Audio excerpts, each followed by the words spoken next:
एक छोटे से गांव में, जहां कच्ची सड़कें और मिट्टी के घर थे, जिग्नेश रहता था। उसके गांव में बहुत ज्यादा सुविधाएं नहीं थीं।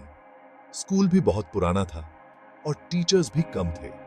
बच्चों को अक्सर पढ़ाई छोड़कर खेतों में काम करना पड़ता था। जिग्नेश के माता पिता किसान थे। वो बहुत मेहनत करते थे ताकि उनके बच्चे पीरा समूह कुछे की दिया सके। जिग्नेश हमेशा से कुछ अलग करना चाहता था। उसके सपने बहुत बड़े थे, लेकिन रास्ते बहुत मुश्किल थे। लोग कहते थे कि तुम गरीब हो, तुम ज्यादा मत सोचो। लेकिन जिग्नेश के अंदर कुछ अलग ही बात थी। उसे यकीन था कि वो कुछ कर सकता है। वो जानता था कि सिर्फ पढ़ाई ही उसे उसके सपनों तक पहुंचा सकती है। जिग्नेश के पास किताबें खरीदने के पैसे नहीं थे। वो अपने दोस्तों से किताबें मांगकर पढ़ता था।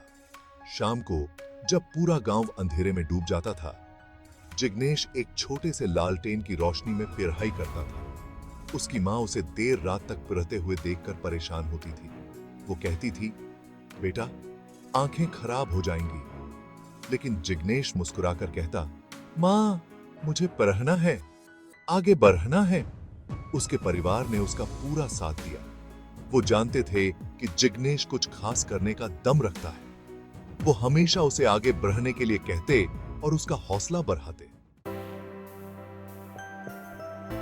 एक दिन जिग्नेश को पता चला कि शहर के एक बड़े यूनिवर्सिटी में स्कॉलरशिप मिल रही है। यह उसके लिए बहुत बड़ा मौका था, लेकिन परीक्षा बहुत कठिन थी और उसे तैयारी के लिए कोचिंग की जरूरत थी, और उसके पास पैसे नहीं थे। जिग्नेश ने हार नहीं मानी। उसने ठान लिया कि वो बिना किसी कोचिंग के खुद ही तैयारी करेगा। वो दिन रात पढ़ाई में जुट गया। उसने लाइब्रेरी से किताबें लीं और बहुत मेहनत की। परीक्षा का दिन आ गया। जिग्नेश एग्जाम हॉल में गया। वहां बैठे बाकी बच्चों को देखकर उसे लगा कि सब उससे ज्यादा तैयार हैं, लेकिन जिग्नेश ने खुद को शांत रखा। उसने अपना पूरा ध्यान प्रश्नों पर लगाया। उसे याद आया कि कैसे उसने इतनी मुश्किलों का सामना किया है। उसका आत्मविश्वास बढ़ता गया और उसने शांति से सभी सवालों के जवाब दिए। कुछ हफ्ते बाद रिजल्ट आया। जिग्नेश ने परीक्षा में सबसे ज्यादा नंबर हासिल किए थे। उसे स्कॉलरशिप मिल गई थी। यह उसके जीवन का सबसे खुशी का दिन था। उसके माता पिता बहुत खुश थे। पूरा गांव जिग्नेश की सफलता का जश्न मना रहा था। जिग्नेश की बहा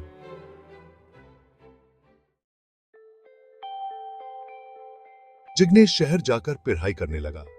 उसने कभी नहीं भुलाया कि वो कहां से आया है। वो अक्सर अपने गांव वापस आता और बच्चों को पढ़ाई के लिए प्रेरित करता। वो कहता, अगर मैं ये कर सकता हूं तो आप भी कर सकते हैं। तो आप भी कर सकते थे। जिग्नेश की कहानी ये बताती है कि जिंदगी में कहां से शुरुआत करते हैं ये मायने नहीं रखता, बल्कि ये मायने रखता है कि आप कितनी दूर तक जाने के लिए तैयार हैं। कड़ी मेहनत और दृढ़ इच्छा शक्ति से आप किसी भी मुश्किल को पार कर सकते हैं। आपके सपने आपके पंख हैं, उन्हें फैलाओ और ऊंची उड़ान भरो।